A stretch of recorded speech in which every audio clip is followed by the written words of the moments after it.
I'm Aaron Reznik from the Pickleball Clinic, and for our first ever interview, we have a very special guest, Ben Johns. Now, for anyone in or near the pickleball world, you've heard his name many times, and you know exactly who he is. But for those who have shockingly managed to not hear about him yet, Ben is currently the #1 men's and mixed doubles player in the world, as well as the #3 singles player, and has won 15 major titles, as well as 51 PPA titles. He's also been regarded by many as the greatest pickleball player of all time.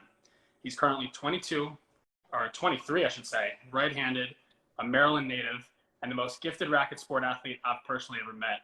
He's also a great guy, super kind, and so humble that it took me about a year after we became friends in college to realize he was one in the world because someone else told me. There's a lot more I could say about him, but I'll let him do most of the talking. Thanks for coming on, Ben. I did get that whole intro, by the way. That was stupendous. That was impressive. I think that's the biggest hype I've gotten. Oh wow! Oh no, please. Okay, well, let's get right into it. Ben Johns, can you talk a little bit about when and why you started playing pickleball to begin with? Yeah, sure. So I'm not sure if you covered this in your intro, but as you know, as we know each other personally, I was a tennis and table tennis player since we played a lot of both together. And when I found pickleball, I was almost 17, and I just kind of quit tennis for, well, competitive tennis at least. And the pickleball courts were built near the tennis courts. I practiced that with my brother, and I just kind of saw it play, and I was like, oh, that's in between the two sports I mainly play, which are table tennis and tennis. So I kind of just gave it a try. It's not one of those funny stories where somebody kind of introduced it to me or anything. I just saw it, played it, loved it, and kept playing from there on out. That's awesome. That's awesome. You obviously had a lot of success early on. Not many people at such a young age experience the type of spotlight that you did. So can you talk a little bit about how you managed to kind of contain everything, staying in the spotlight at such an early age? Yeah, well, I guess if there's anybody that we should be asking that question to, it should be Annalie Waters, but I'll do my best to address it anyway. To me, I guess it was all about perspective. So the sport, when I was younger, was still in its infancy, and I guess in some aspects it still is. So I guess I never took the sport too seriously. So whatever kind of spotlight anyone else saw, it was always kind of pretty small to me, just because the sport was not not nearly as developed as other sports yet, and it's still not. So I was just always have been and always still am just enjoying playing, and that really helps any kind of pressure there is, really. Yeah, makes a lot of sense. You mentioned your ping pong background, and I mean, I personally have some experience with your ping pong. I have a little bit of PTSD to getting beat 100 times in the equity recreation at the University of Maryland. So can you talk a little bit about your ping pong background and sort of how that translated into your pickleball game? Yeah, sure. So I played table tennis from a very young age, kind of like anybody does in their basement, because we had a table and I played with my older brother. But then we got a lot more serious than most in terms of, we didn't just play ping pong. We actually found a training, like table tennis training center, only about 20 minutes from our house, and it turned out to be one of the biggest in the U.S.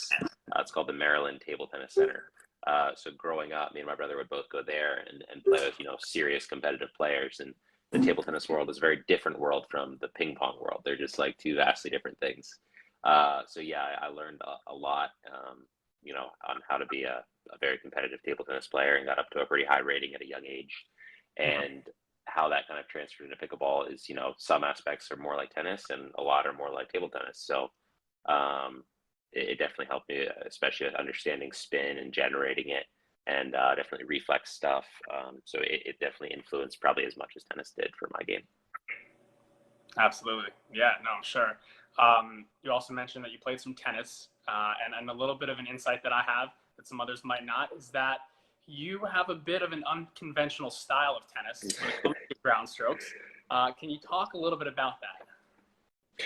Yeah, well, I like my older brother, Colin, we both played with two forehands, and he did it on the ATP tour, so obviously it can be done at a very high level. I did not play that high level. I never really wanted to, so I kind of stopped playing tournaments around 11 and only played sporadically up until I was, well, even now. But yeah, no, I play two forehands, left-handed forehand, right-handed forehand, so my coordination with my left hand is better than most, I guess. And that definitely transfers into two-handed backhands. I even played with two forehands in pickleball for a time. So really, I think anytime you have more coordination in your other non-dominant hand, it helps in a lot of ways, just unforeseen ways that you don't even realize. But it's definitely helped me in a number of ways in pickleball. Yeah, no, I'm sure. All right, a little bit of a game then. So can you rank these three sports in order of how much you love them? Pickleball, tennis, and ping pong. Oh gosh, putting me on the spot. No pressure. All right, well, pickleball is number one. I have to say, even despite the success of experience in terms of enjoyment, I think it has to be number one. And I'm sure we've all seen that with other people, where it's just kind of an addictive sport. It's very, it just appeals to us for some reason, and I'm definitely one of those people. So it's number one. And I can't really place the other two. They've exchanged spots various times over my childhood and through to what I am now. So I'll put 2 and 3 at a tie. That's fair. I like that. Keeping them nice and even. Let's get into a little bit about like Ben Johns as the player, kind of how you conduct yourself in terms of how you got to where you are. So can you talk about how often you practice? And then when you do practice, what's the ratio of drilling to playing? Yeah, so right now it's varied over time just because based on how seriously I took the sport and kind of the access I was able to have to good players and courts and school and all the other stuff I was into that kind of interfered with it. But nowadays I'm practicing almost every day. I mean, it's definitely 6 times a week. There's usually not an off day, so pretty much every day. I'd say 2 to 3 hour sessions. Sometimes I do it 2 a day. And pretty much every session is just 100% drilling now. I think there's a lot of value in games for experimentation and stuff. But to me, I've kind of reached more of a point where it's more valuable for me to get very concentrated reps on very specific things that I'm working on. Whereas I kind of used to play a lot more games when I was earlier on. Makes a lot of sense. Yeah, I mean, as I developed as a player, all I want to do is play because pickleball is like one of the most fun things in the world to do, and I just want to compete and play games. But for those really trying to top level, I mean, coming from you especially, you know, you can tell it's really about trying to get those fundamentals down, practice individual shots. So that's good to hear. All right, a couple specific questions. So these are fun ones. Do you prefer dinks or drives? That's a blanket sweep, but I'll take drives. Fair. I'm with you on that one. What about, do you prefer serving or returning? Well, serving, because then I get points. Fair. I like that one. And then this is an interesting one. A couple people have been interested to learn. Can you talk a little bit about the different grips you use on different shots? Yeah, sure. So a fairly traditional grip is continental or shake hand in table tennis. And that was my initial starting grip in pickleball from the very beginning. And I've definitely adapted from there and used different ones at different times. That is still my primary go-to, but I will switch into a little bit more of an Eastern grip sometimes for like forehand rolls, for instance. I'll go more severe continental for a backhand roll, just because it turns the paddle face down a little bit more. And I'll go into a little more severe Eastern sometimes for a forehand counter. So that would be like the covering the right hip, right shoulder area, what we refer to as a pancake or a stop sign. And then I'll change the grip very severely if I'm on the run and my body's closed towards the court. So I need like a more severe angle on the paddle face. So if it's a forehand, then it would be very severe continental. And if it's a backhand, it would be the other way around. All right, I'm going to remember those next time I hop on the court. All right, if you could give a pickleball player hoping to go pro one tip, what would it be? My tip would be practice with a purpose. And by that, I just mean that whenever you are practicing, it's very important that you have something in mind that you're working on, whether it's a game or not. You always need to be thinking about ideally just one thing. I don't think it's very good to be practicing multiple things at once, but I improved the quickest in all my skills when I concentrated on one at a time. And I was practicing them even when I wasn't specifically practicing them, meaning I could be playing a rec game and I'd still be focusing on something. Yeah, I love that. I mean, again, it's like, you know, people get swept away with how much fun the sport of pickleball is, that when you get on the court, you just want to play. You're playing, right? Like, kind of, you know, just running around in heaven. But if you're trying to get to the highest level, practice with a purpose. I love that. Well, personally, I think it's more fun to experiment during rec games. So you can certainly practice very specific things by experimenting, and that to me is a ball. So that's one way to do it. What's one pickleball shot that every player needs to master? It's a cliche, but you need the third shot drop. You can't get by without it. You can hit drives, and I love drives, but at some point you're going to need to drop the ball, and if you don't get to the net, you're not going to win very much. So if you look at the best players, it's generally that they have a absurd percentage of getting to the net, getting to neutral. Whether they drive the first one or not, it doesn't really matter. They're getting to the net a vast percentage of the time. Right. That makes sense. This is a little bit of a basic question, but at the same time might be a little bit tricky. So unfortunately, there's a lot of people out there that still haven't heard of pickleball. How would you describe pickleball to those people in 1 to 2 sentences? Pickleball is a blend of tennis, table tennis, and a few other racket sports that's very easy to learn and have fun with, but not easy to master, and it's very easy to improve and want to continue to play. Cool. Yeah, I love that. And then, I mean, I've tried to pitch the sport to probably hundreds of people by now, and I get some of those common responses. Isn't that just like a weird version of tennis? I never heard of that. What is that? So for someone reluctant to try out pickleball, what would your pitch be for them to give it a shot? Yeah, so I've definitely come across this difficulty. Not that I try to convince many people to play personally, but many people have. And really, it's all about the first time, right? It's like you can't convince them to play for the very first time, but then once they played once, it's over. Like they always want to come back. So that's really the difficulty there, is getting that first time. So my argument to anyone would be, don't knock it till you try it. Just give me one chance, and I will prove to you that you will walk away liking this game. That's the easiest thing to do, I'd say. Or challenge them. Just be like, well, you can't beat this 70-year-old lady over here, I guarantee it. And they're gonna be like, heck no, I can, and then they won't. So yeah, no, you're totally right. I mean, I was a victim at first, one of those people that when you told me, hey, I play this other sport called pickleball, I literally said that sounds a little bit weird. I'm not sure about that. And now every time we talk, I'm like, dude, I can't believe it. The first time I played, I couldn't stop. So you're totally right. For those of us that love the sport, we're just amazed at the growth, where it's headed. And I mean, I could see the sport played by pretty much any person anywhere. Literally, you could play in your driveway, in your basement, whether you're 5 or 85, you could play. So where do you see the sport of pickleball in 20 years? Well, I think you kind of just said it. So in this sport, more than any other sport, like if we think about NFL, NBA, it's like most sports, like spectator sports, are sports that we mostly just watch. We don't actually play that much. Maybe basketball a little bit, but like baseball and football, not really. And I think pickleball is kind of the opposite of that. Like it's more of a playable person sport than any other sport I've ever seen. It's like literally for everybody and anybody. So in 20 years, I'd expect that it could have definitely one of the highest participations in the US. I think the world will lag behind a little bit, but I don't see a reason why it can't be played all over the world. And that's the main thing I expect to see. And it's kind of unique in that, you're going to have fans that watch because they play. They don't just watch just to watch. I'm with you 100%. And the sport is lucky to have a guy like you spearheading its growth forward. So keep doing what you're doing. All right, a little bit about the tour, your matches. Which singles opponent or doubles team do you enjoy playing the most? Well, singles opponent, I have to go with Tyson. I think I've played him over 50 times now, and he's always been a great opponent. It's just you can't really reasonably say anybody else when I've had such like a spectacular run with him, where we still find ourselves playing each other in finals after, what is it, like 5 years now? So that's pretty crazy to me that we've still both maintained and see each other in finals all the time. Doubles, I don't really have a favorite doubles team because they mix up too much, but yeah, that's my singles answer.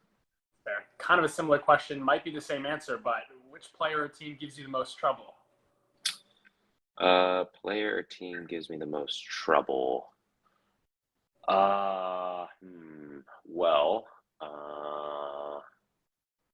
Yeah, among the guys, I'd say it's probably Matt or Riley.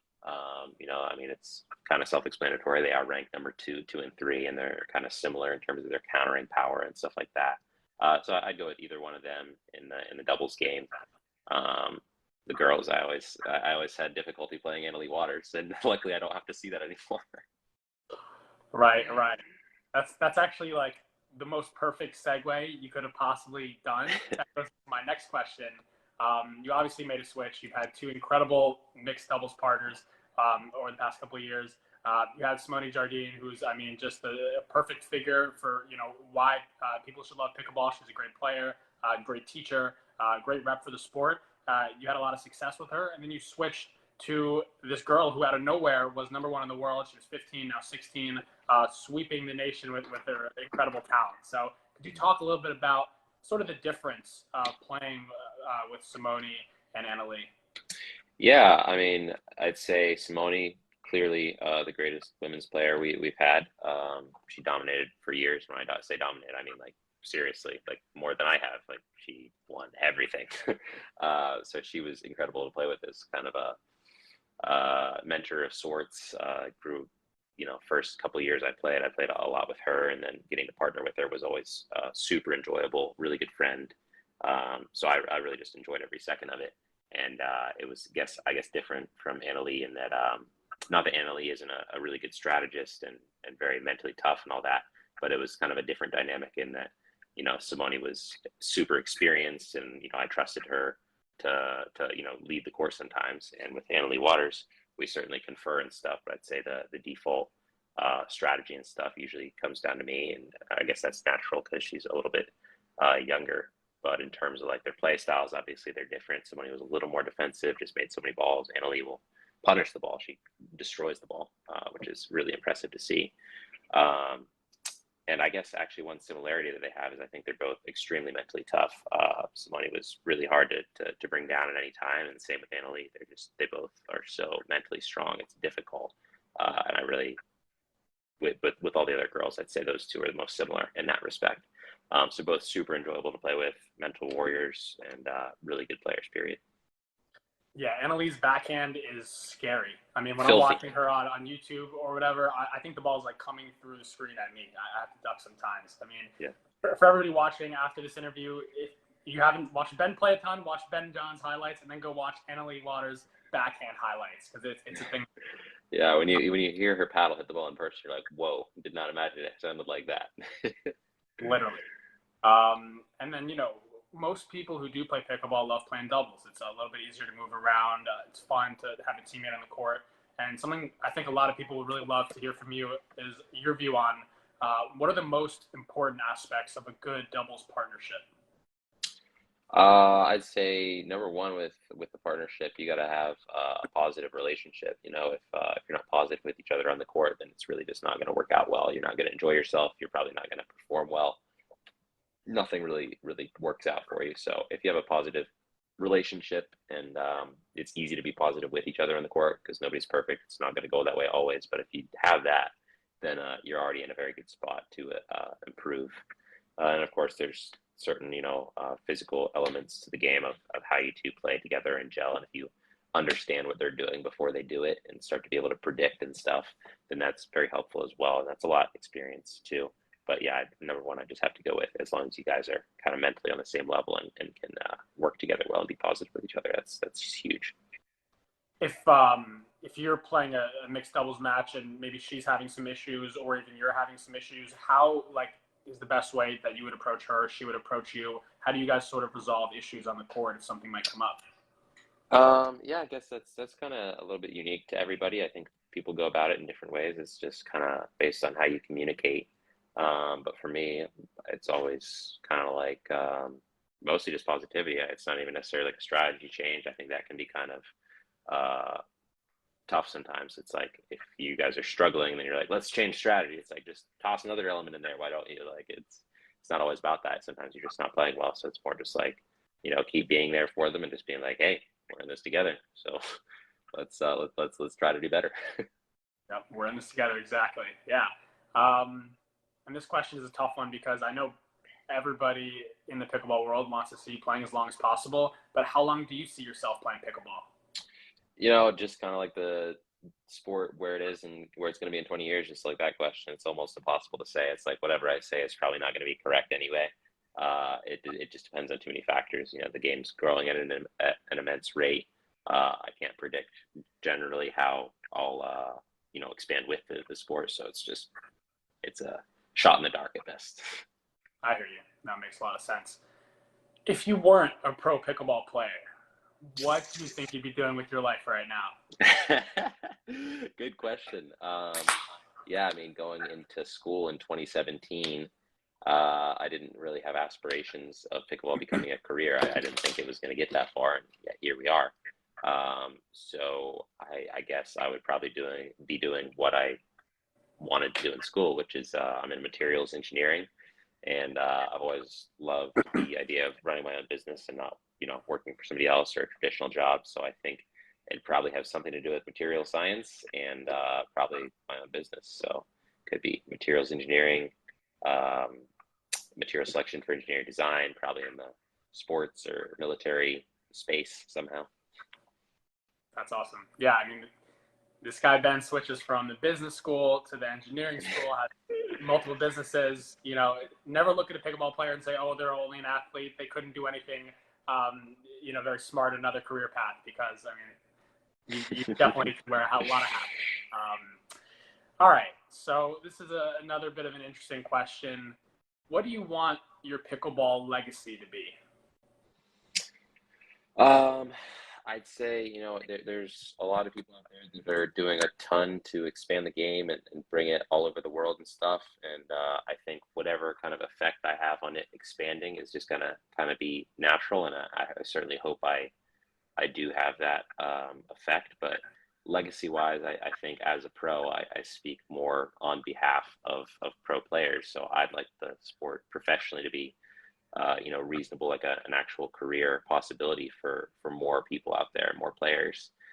So I'd like my legacy to be, the biggest impact early on in the game on the professional tour, the professional players. So hopefully it going from not really viable as a professional sport to, helping all the players make this a viable career. I love it. No, like I said before, they're definitely lucky to have you as one of their leaders. So another piece of sort of big news that is going around the pickleball world lately, besides Ben Johns winning this, Ben Johns winning that, is you played a little bit of a trick on a lot of people Bulls Day, saying you're putting down your paddle, a bunch of different posts. There was some ping pong involved there.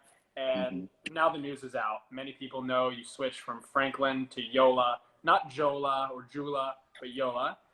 Can you talk a little bit about why you made that switch and then the benefits of your new paddle? Yeah, sure. So I guess, well, first of all, April Fools.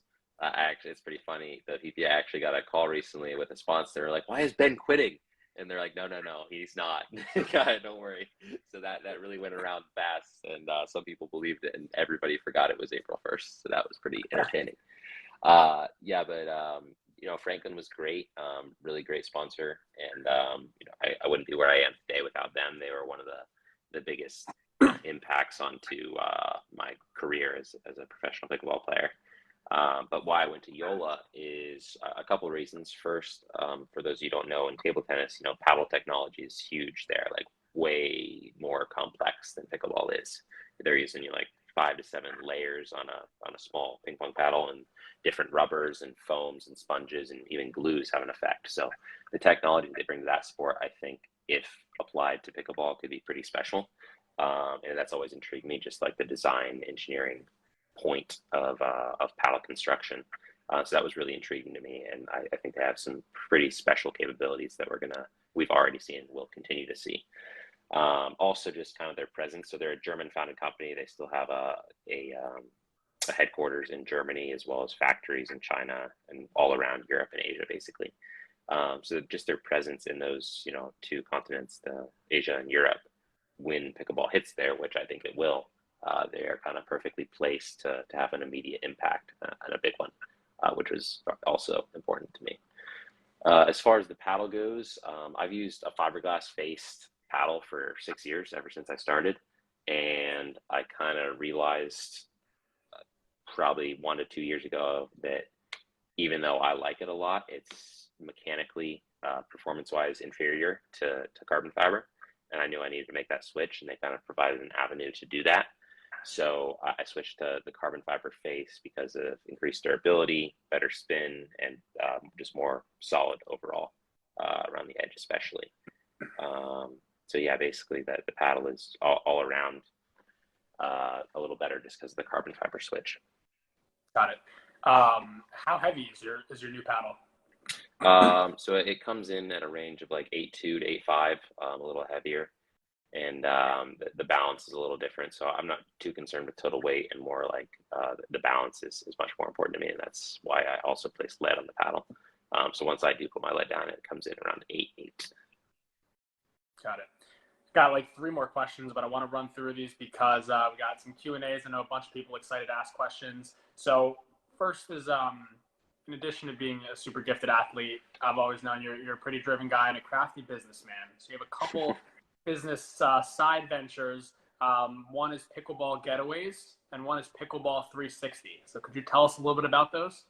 Yeah, so Pickleball Getaways, basically, I started this with my friend Deckel, and we basically take pickleball players on all-inclusive vacations with pickleball, because we realized that when pickleball players go on vacation, they don't like to miss out on their pickleball, and they need them both.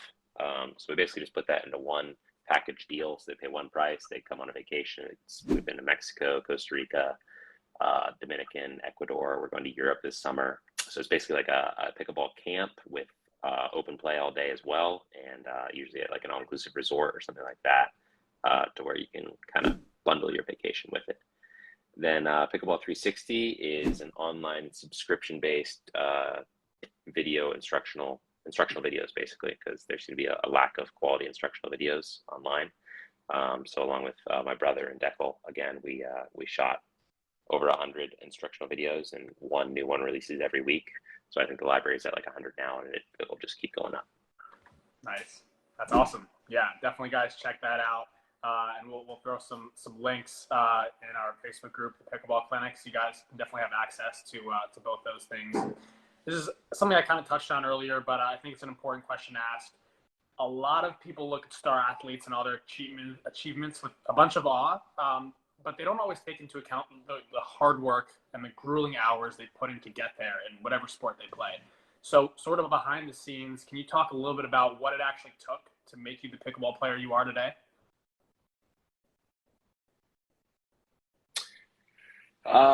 Yeah, I'd say definitely, obviously my parents is a pretty traditional thing that they did a lot. And then obviously my brother as well, older brother, he influenced kind of everything: tennis, table tennis, any sport he played, I played. So yeah, I followed in his footsteps in a lot of ways, and that was probably the biggest influence in sports. That's awesome. All right, last question. So you worked incredibly hard, clearly, to get where you are. You've put in hours and hours of training, studying, learning.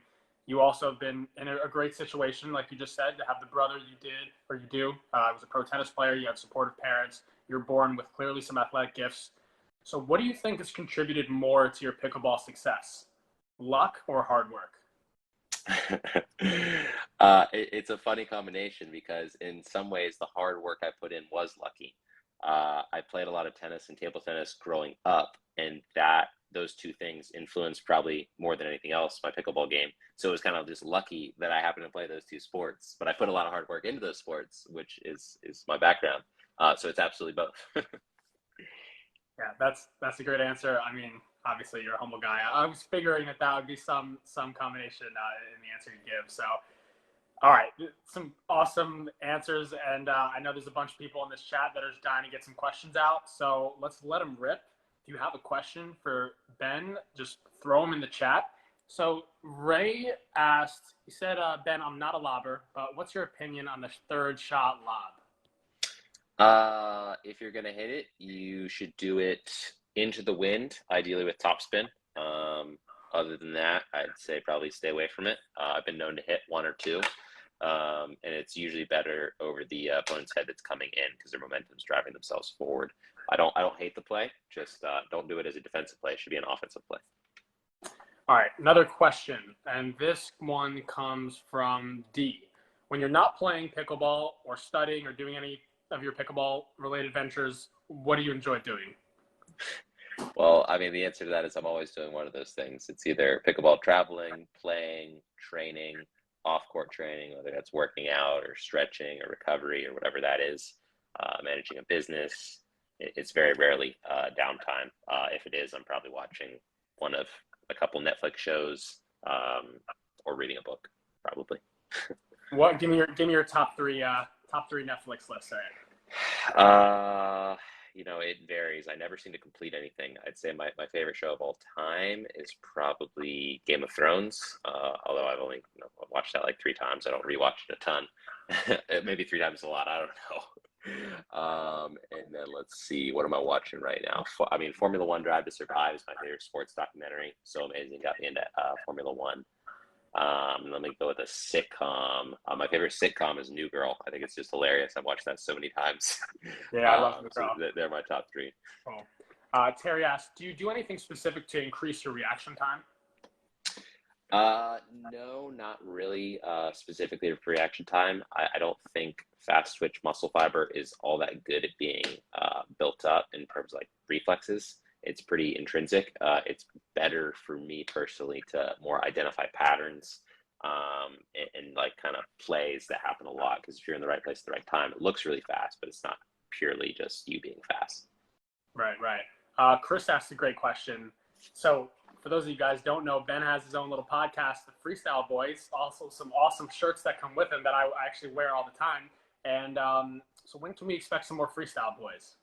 Oh, it got discontinued. So Rob moved to Hawaii, and we didn't want to do it from a distance. So it is done for now. Mm-hmm. Got it. All right. So Arnab asked, can Pickleball expect 2 different sided surfaces, like 2 different rubbers, like control on forehand and power? Great question. I know what he's saying. I'd expect we're going to see that from YOLA within the next probably 6 months. Very interesting. Very interesting. This is another great one from D. D is firing away some good questions. What does your weekly diet look like? It's more about what not to eat than more what to eat. I don't think it's super specific on what I do eat. I'm a self-admitted big-time foodie. I'm into a lot of different stuff, so it's not very consistent. But generally, I'd say I try to stay away from sugars, fried foods, empty carbs. That's about it. Especially, I don't really do sugary drinks. Definitely not good for you. A lot of protein, chicken, meats, fish, rice is great. Big fan of Asian food, hot pot, sushi. Yeah, that's about it. I hope you guys are writing that down. That's the Ben Johns diet right there. The way with an awesome question. So the way boxers watch shoulders and body movements, do you watch shoulders and body movements as well? Or the paddle face twist? What do you watch in your opponents when you're playing? Yeah, so most of it's, a lot of it's instinctive, and it's definitely a lot about like peripheral vision more than anything. So when I hit a ball into a certain spot, it's either because of the spot I hit it to, or because their weight is going one way, that I'll go a different way or be in a certain spot. Most of that is just reactionary. I don't really have to think about it, but it definitely plays a role in how they're leaning. Based on that, I'll hit it to certain places, and based on that, I'll be going to a different place next time. Right. Great question from David. So you got paid in crypto once last year. How do you think Pickleball can take advantage of NFTs in the future? Good question. I actually got paid in crypto 4 times last year. I took 4 tournament winnings, and those winnings have gone up. There you go. Yeah, NFTs, I think are definitely something of the future. It could definitely play a role. The most basic part about NFTs people know is like art and stuff like that. For athletes, it's kind of cool. Usually it'll be like a digital card or like a character or something, and that'll give you kind of access to certain fun stuff. So if I did an NFT at some point, it'd probably be something to commemorate some significant moments of my career thus far. And if you own them, it would probably give you some kind of benefit, whatever that might be. That's how I'd see them coming in. So many awesome questions here. Vinay asked a really important one, which I should have touched on in my interview questions. A lot of players love pickleball so much, they get so into the game that, their mind sometimes takes over, and they get a little bit angry at themselves. They kind of go all over the place. They don't take advantage of their potential on the court because they're so, kind of struck up with their expectations. So do you do anything specific or have a routine to improve your mental strength?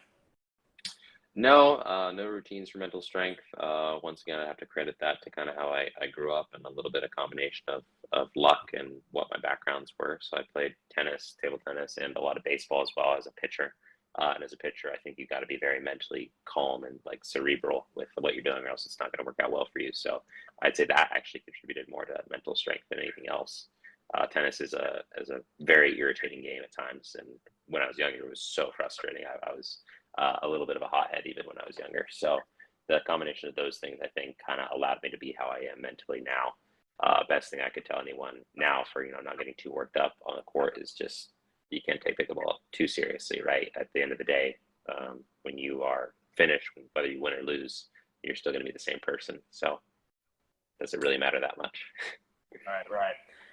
Question from Sam. When you're playing a match, what's your warm-up process?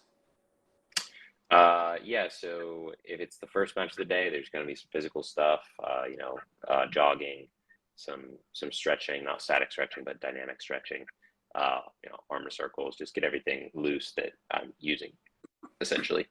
And then for the warm-up routine that I do after that, and for every additional match, it's just hitting every shot I would normally hit a match. That's, dinks, attacks, drops, drives, midcourt. Right. Scott asked, this is a great question, what's your favorite charity cause? My favorite charity cause is, I don't know the name of it, but basically for adoption. It's children that it's just something I feel strongly about, that I just think every kid deserves a family, basically. So to me, it's all about getting kids adopted and making sure they have the funds to do so, because it's a very expensive, unnecessarily expensive process that inhibits a lot of potential parents from adopting kids, and I think that's kind of a tragedy in my mind. So anything that you can do to make that better, I think, is primary for me. Yeah, that's a really important cause. Everyone does deserve a family. Another good question from Scott. What country besides the US do you think pickleball is going to grow the fastest in? Probably, right now it's a lot of European countries, but I'd say once it hits China, I think it could do really well over there. Right, a lot of people in China, definitely. How long, this is from Christine, how long until pickleball is going to become a high school or a college sport, would you say? Pretty hard to say. It just takes a lot of effort from, a lot of people, and, some significant, not just steady upward trends of it and, improving as a sport like that, but it's just leaps and bounds. So it just takes some significant events. I'd say in high schools, it happens to be a sport in some, but getting it consistently, who knows? And to get into colleges, it probably has to be in high schools first. So. Right. We got another question about sort of the APP and the PPA. What would you say you see as sort of a cross-pollination between the two forces in years to come, and their relationship as time goes on? Yeah, right now I'd say, a lot of people see them as competitors or fighting or not good for the sport. And I'd say, yeah, there's a little bit of like confusion when somebody new comes in. They're like, what is multiple tours? What? I don't understand, da, da, da, da. But overall, I'd say it's kind of a good thing, because you have all these up and coming pros that seem to play more APP events because they have more likelihood of doing well in them, and therefore not losing a bunch of money to start. Whereas kind of entering PPA events when you're first starting out doesn't seem that appetizing. You're usually going to go like 0-2, 1-2, not make any money, lose a lot, and just be like, oh, this kind of sucks. I just played this 2-seed first round and got clocked. So it's tough. And with pickleball, you're going to generally, it's easier to be good more quickly, but you're still going to be losing money and trying to travel and stuff for a time. So it almost functions as like a secondary tour, in my opinion.